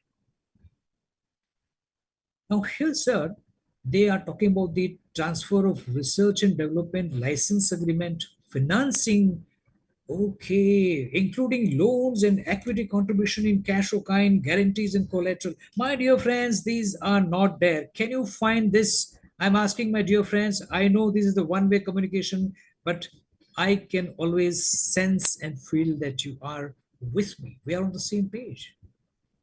Computer G, let's find here that there is no mention of transfer of research and development, license agreements, finance or financial transactions, guarantee and collaterals and management contract, including for deputation of employees. My dear friends, these are covered under AS 18, and I'm sure they are covered under Ind AS 24 also, but they are not covered under the Companies Act. So here, बार-बार यही दोहराता हूँ. I'm telling this time and again that as an auditor, we have to take the call that what is required to be disclosed, not just from the perspective of the Companies Act, but also from the perspective of the accounting standard. Now, this is a very confusing sentence, words and phrases. Ordinary course of business and at arm's length. Section 188 of the Companies Act exempt transaction in the ordinary course of business and arm's length without adequately defining these terms. इन्होंने अल्फाज को define नहीं किया. Maybe at some point in time arm's length is discussed and defined, but I don't think so that ordinary course of transaction is defined. Now, Section 188 gives the deals with the approvals by the board, and Section 177 deals with the audit committee. Now, the fact that these are exempt from the or approval by the board, they are still to be approved in the ordinary, even if they are ordinary course of business or as an arm claim, they must be approved under the company under Section 177 of the Companies Act. Audit committee has to approve this. Well, except there is one more exception here, subject to the exception of transaction with the wholly owned subsidiaries. Okay, if transaction is between the holding company and its wholly owned subsidiary, irrespective of the value of the threshold, shareholders' approval is not necessary but required under Section 177. Friends, later on we'll see very soon, of course, not much of a time is left, but we'll try and cover up the fact that approvals in some cases may not be required under Section 188 of the Companies Act, may not be required even from the shareholders in the company, but they are definitely required by the audit committee. So audit committee is a supreme. It says that Section 188, even if you don't mind, even if you don't consider this, companies, even if you don't consider this, I will not leave this. I have to approve this. So audit committee play a very vital role here. Now, which transactions are out of the scope of Section 188? Purchase or sale of any security other than shares. Subscription of share is not a purchase of shares. Transmission of share is not a sale of shares. Transfer of shares by way of a gift is not. Allotment of shares. So these are the transactions which are outside the scope of Section 188. Nonetheless, issue and allotment is a transaction with a related party which requires the prior approval of the audit committee. So we'll see that in some cases, exemption is given from the compliance with Section 188, but not from 177. The saga of approval, the scheme of approval, steps of approvals are as under.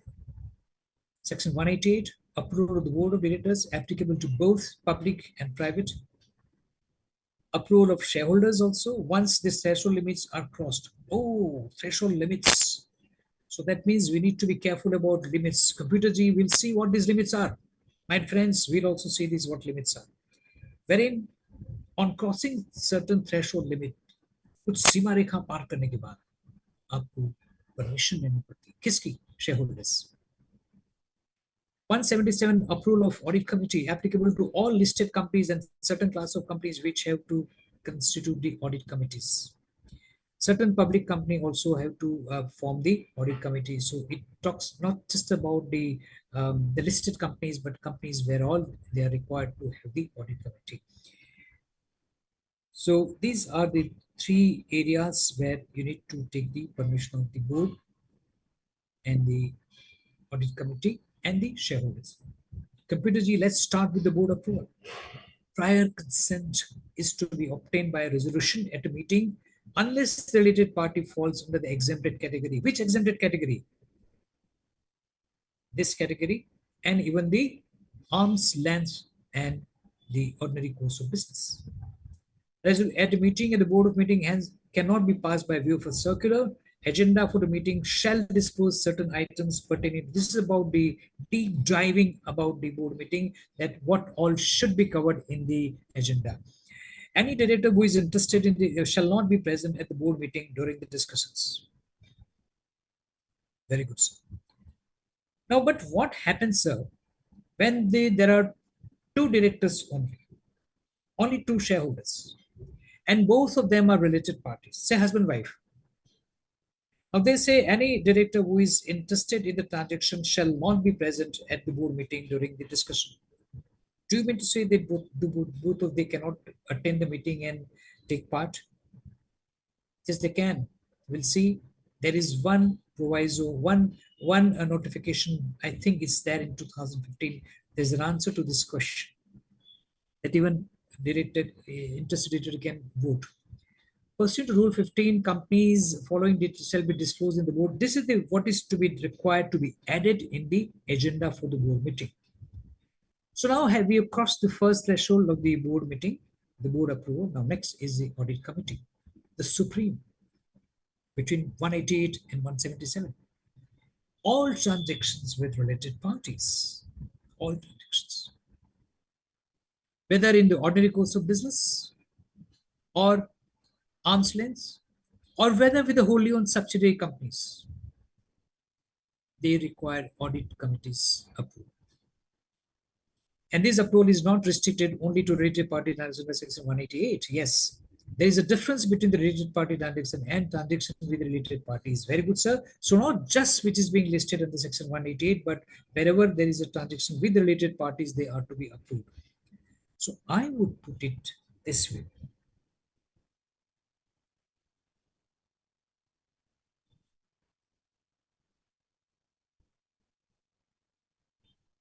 These are the transactions and we staged by section 188.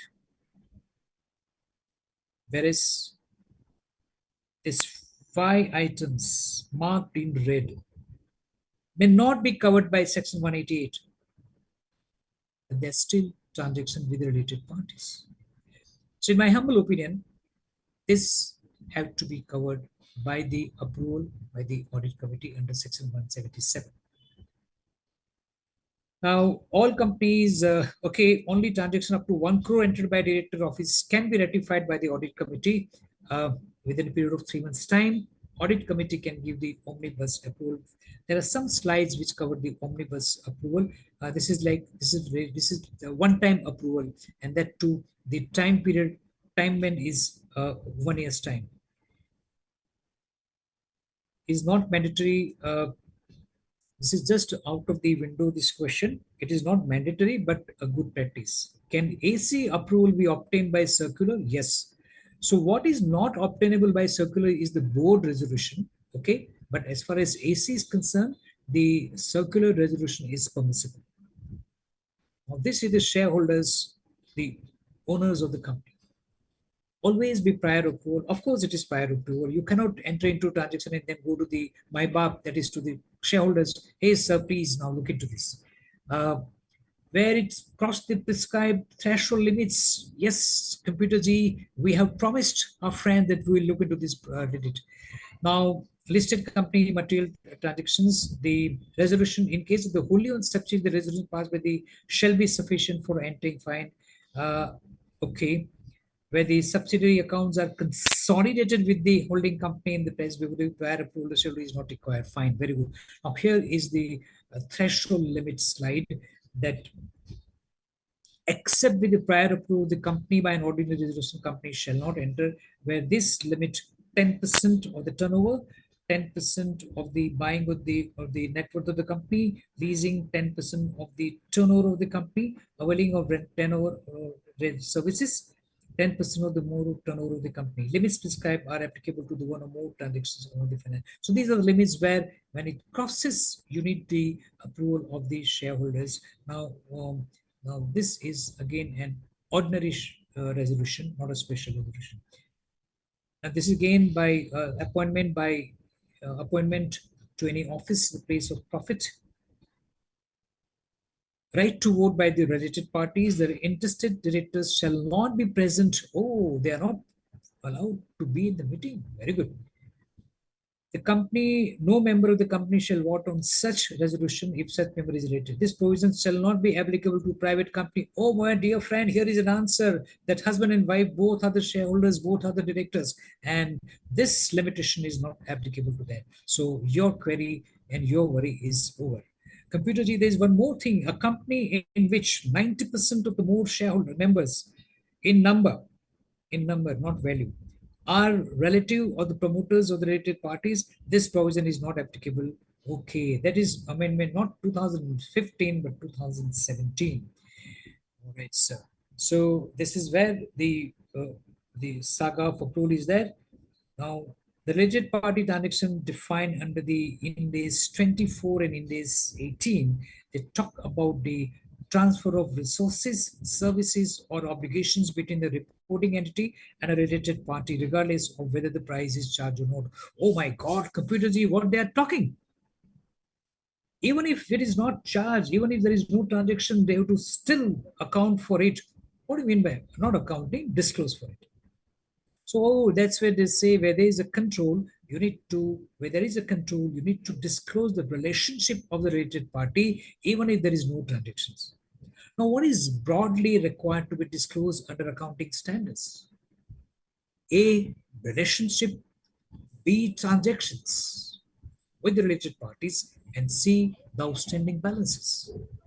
So you need to mention the relationship that this is my wholly owned subsidiary, this is a partially owned subsidiary, this is based out of India, this is based outside India. Then there is something called NCI, non-controlling interest. Okay, so all has to be disclosed with the related parties. Second is what are the transactions, sales, purchase, and my dear friend, don't just confine to the transactions. Just a minute, please. But don't just confine to the transaction which is given in the Companies Act, but also this. निशा जी, ये आपकी आवाज है क्या? निशा जी? No, sir. नहीं No, नहीं नहीं sir. नहीं, अगर आवाज है तो मुझे एतराज नहीं है. Just tell me, give me a red नहीं. flag where I have to put a full stop. Okay? No, sir. Okay. So जहां भी रुकना है तो मुझे प्लीज सिग्नल बता दीजिएगा, ठीक है? Sir, sure. All right. Okay. By the way, Nita, Nisha ji, how many participants are there? Okay. Sir, 400 plus participants are there, sir. Acha, acha. Very good, very good, very good. Fine. So all my CA members, CA friends, CA fraternity, again, nice getting in touch with you through the e-madhyam. Okay. Fine. Now they again defined AS 18 talks about the relative, because AS 18 is Indian AS, there's a non-Indian standard, and talks is about the rule-based standard.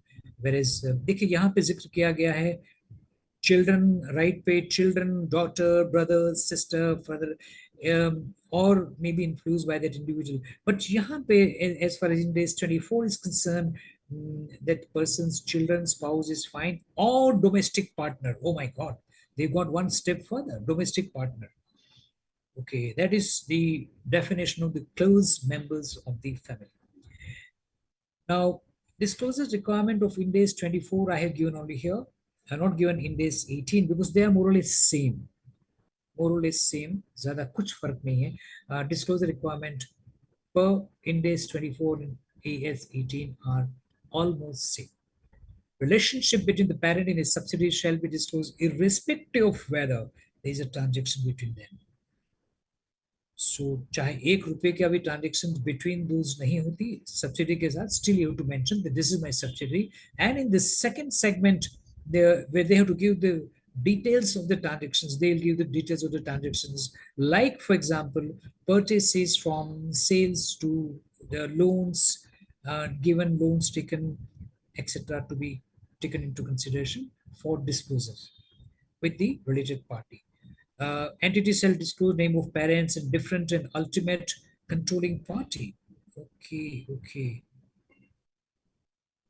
If different ultimate controlling party. Let's read this again. An entity shall disclose name of its parent. And if its parent is different, I'm rephrasing, I'm tweaking this sentence. And if its parent is different from the immediate parent, then the ultimate controlling party. Okay, now I realize. So there is a grandparent A. Its subsidiary is B. And its subsidiary is D. Now for D, the immediate parent is, for C, immediate parent is B. For C, which is a subsidiary of B, the immediate parent is B. And the ultimate parent is A.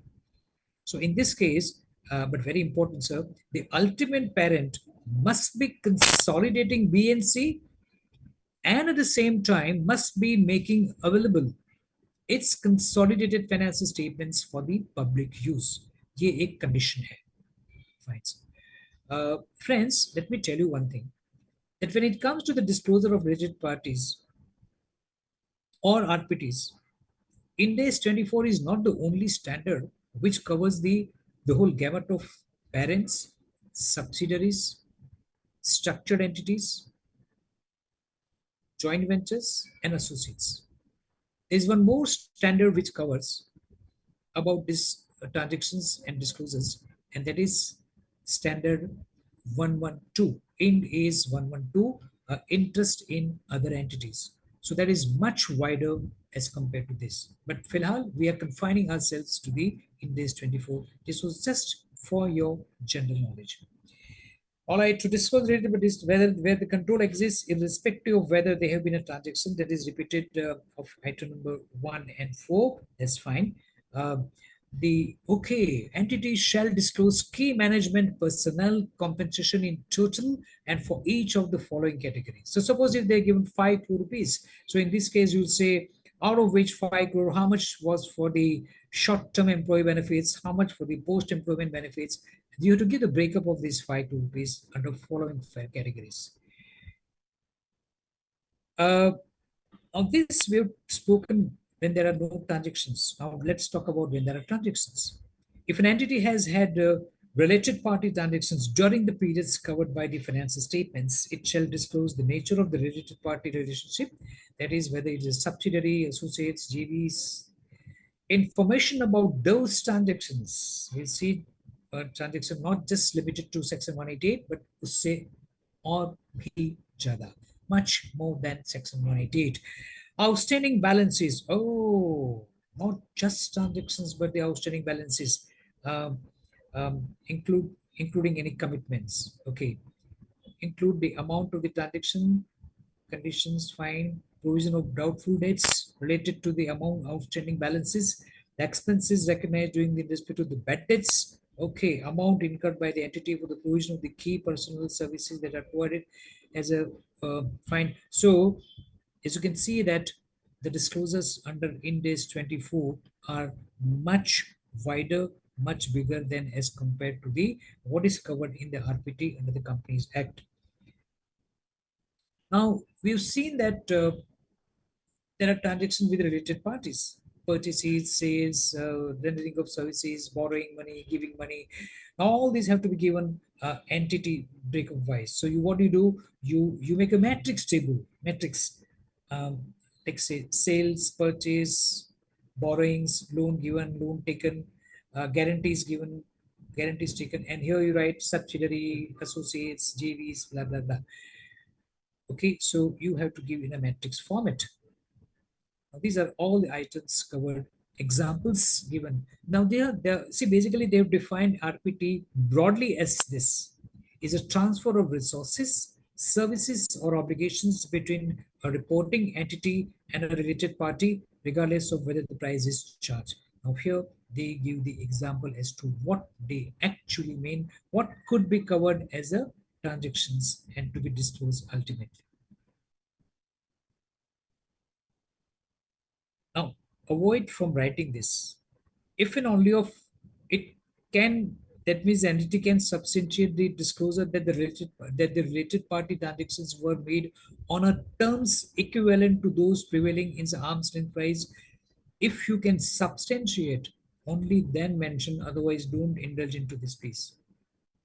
Now, there are some exemptions given under the Ind AS 24 and Ind AS 18, and these are not covered under the Section 188 and Section 177 of the Companies Act. These are predominantly and primarily only from the perspective of the accounting standards. These are the government-related entities as far as Ind AS 24 is concerned, and in Ind AS 18, AS 18, state control entities. As here is exemption given in the particular standards, not covered in the Companies Act. Now, these are the important points to be considered. Friends, I'm very candid to admit that this presentation is not just my work, but it's the teamwork and team company secretary Priyanka ji, madam called Ashwini Kadam, and the chartered accountant Anand Desai has helped me this, and they told me, sir, please summarize this. So thanks to them, they made this summary point, summarizing the whole gamut of RPTs. Copies. Now, important documents to be checked for the RPT transactions are copies of board shareholders resolution, MGT 14, which is filed with the register of companies for the RPT, AOC to annex to the director's report for the related party transactions, directors who came be of a subsidiary associate, not related party, not a related party. No member shall vote on the, this is again about this summary. Ratification of the transaction can be done by the board or the shareholder within 3 months. If the same is not done, then the contract will be voidable at the option of the board. Non-compliance with the requirements can be can render the transactions void. All RPT and the required approval of the board of directors of the company, except those exemptions. Turnover or the net shall be on the basis of the audited statements of the preceding financial year. Section 276(8), that is dealing with the transaction between the parent and the subsidiary, are not covered in the section 188, but nonetheless they require permission in the section 177. Audit committee may make the omnibus approval of the RPTs. These are the omnibus approval indicate the following things. Normally it is meant for the 1 year. And where the RPT unforeseen need, where the need for the RPT unforeseen detail not available, the audit committee may make omnibus approval for so and it's subject to the value not. So जहाँ पे करोड़ के within है, तो then it may take a liberty and pass the give the permission. Is normally 1 year. It can be reviewed at any time during the year. No omnibus, for certain things, the omnibus permission is not permissible, and that is selling or disposing of the undertaking. Friends, I must give credit to the ICI publications. There are a lot of publications which I have relied on, many guidance notes which is issued by the ICI, whom I have taken the help of in framing this presentation. So, Madam? Yes, sir. Yes, sir. We are having few queries, sir. Shall we Yeah. start, sir? Yeah, Yes. yeah, please. Yeah. Yes, sir. The first query that has come is, sir, suppose omnibus approval was given by the directors other than the independent directors, then before the amendment that only independent director would pass the omnibus approval, would we require approval for the remaining transaction again? Now, my dear friend, you say that audit committee is giving the approval, not the board.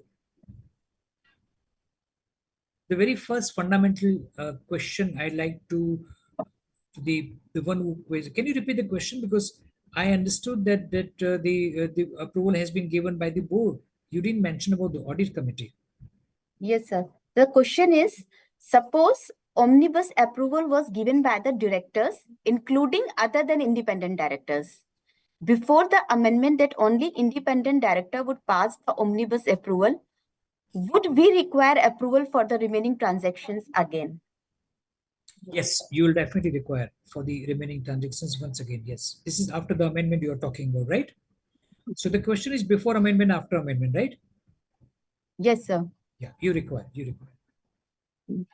The next question is, kindly clarify whether adverse comments by statutory auditor on non-compliance of related party transactions are taken note by MCA or SEBI or RBI, whether action taken on this erring companies and directors.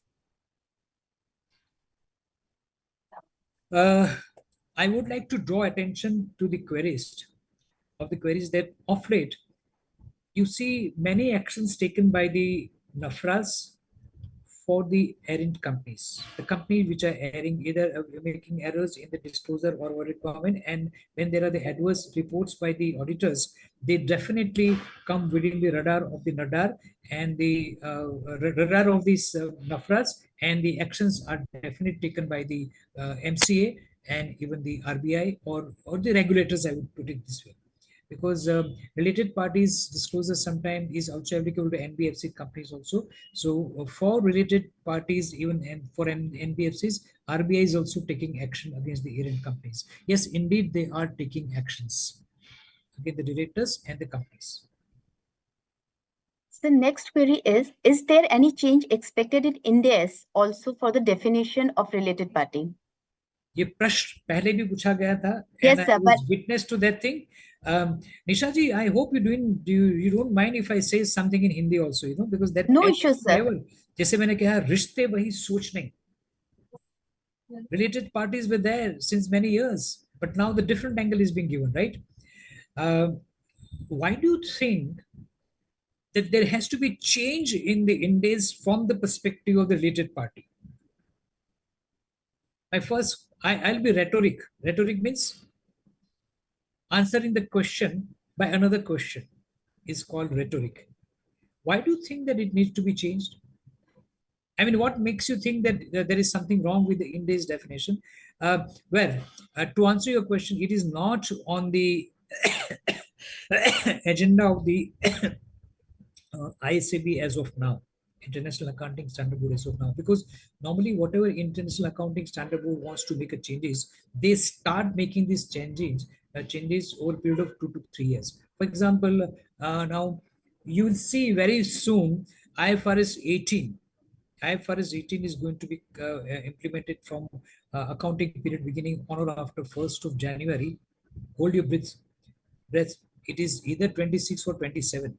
27 से जो आने वाला है उसकी तैयारी अब से हो चुकी है, because Ind AS 1 or Ind AS 1 or IAS 1 is going to be replaced by the IFRS 18. IAS 1 is going to be replaced by IFRS 18, which is going to change the presentation of the income statement, profit and loss.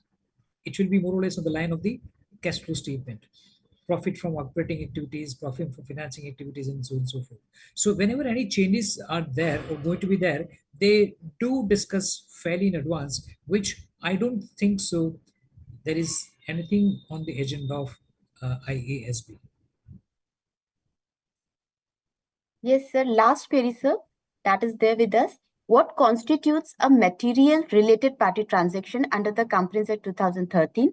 And what additional approval is required for such transactions? See, as far as the material transactions are concerned, for the listed entities, they have given the threshold limit of 10%, and for royalties and all these, the threshold limit is 5%. Nothing specific is required for the other than listed companies as far as the RPTs are concerned. As I mentioned earlier, as far as the listed entities are concerned, LODR requirement is there, and that is 10% and 5% for the royalties. So with this, And again, materiality is a matter, is a relative term, it is always to be calculated from the perspective of or in the context of the company's financial statements and company's operations. Yes, sir. Sir, thank you, sir. And sir, I just remember the opening lines of your session. It was really very appealing and relatable. And even I will find that our members will also be finding it very quite relatable thing that every transaction with a related party may not be a related party transaction. But every related party transaction is necessarily a transaction with the related party. So that line was really, sir, great, and it really made us to understand how the related party transactions can take place and what are the legal requirements that we need to comply with while doing any kind of the related party transactions. So yes, it was, Nisha ji, आप yes, sir. कितनी शिद्दत के साथ आप भी पढ़ रही थी? Sir, I was just listening all these things because it is something which when I was just doing my studies and all these things, I came through this concept. And at that time, I was not very much well aware and very, you can say, very much understanding about this particular concept. But now I could make it out, yes, this concept, how this concept should be understood and how should be complied and how it should be studied and understood. So that was, this session was really beneficial for me also. So that is why I enjoyed this session. बहुत बहुत धन्यवाद, आपने शुक्रगुजार है, क्योंकि कुछ शायराना अंदाज में मुझे कहना था कि every transaction with a related party may not be a related party transaction, but every related party transaction is necessarily a transaction with a related party. And I have given an example here. Because loan guarantees, providing loans, lending, borrowing, investment, providing guarantees or securities, not transactions covered or envisaged under Section 188. But nonetheless, they are covered by the Ind AS 24 and AS 18. Right, sir. Thank you very much for appreciating, and I must appreciate all my listeners, all my fellow chartered accountants. Nice e-meeting with you, and I'm again thankful to Deepaji once again for accommodating me, because as I told you, I had another session at Goa branch. It was physical and there was some logistic issues and timing. So बहुत बहुत शुक्रिया आपका भी, धन्यवाद. Ji sir, thank you sir. So dear viewers, as we have come to end of our session, so I would like to express my heartfelt gratitude on behalf of the chairman sir, vice chairperson ma'am, and from the whole CLCGC team to all the viewers who made this webinar a success. Anyway, I want to extend my deepest thanks to CA Deepa Agarwal ma'am and CA Yagnesh Desai sir for sharing their words of wisdom and experience and expertise on the various aspects of the related party transactions. So this way session has been truly inspiring and has enlightened us with the legal compliances in the requirements pertaining to the related party transactions. So to everyone who attended, thank you for being here with us and participating, and your presence and engagement have made immense value to this, and we hope you all found it as an informative session. Thank you, sir. Thank you very much, sir, for being Thank you, with us. Nisha ji, to you and your team and your colleagues. Once again, thanks a lot. God bless. Thank you, sir.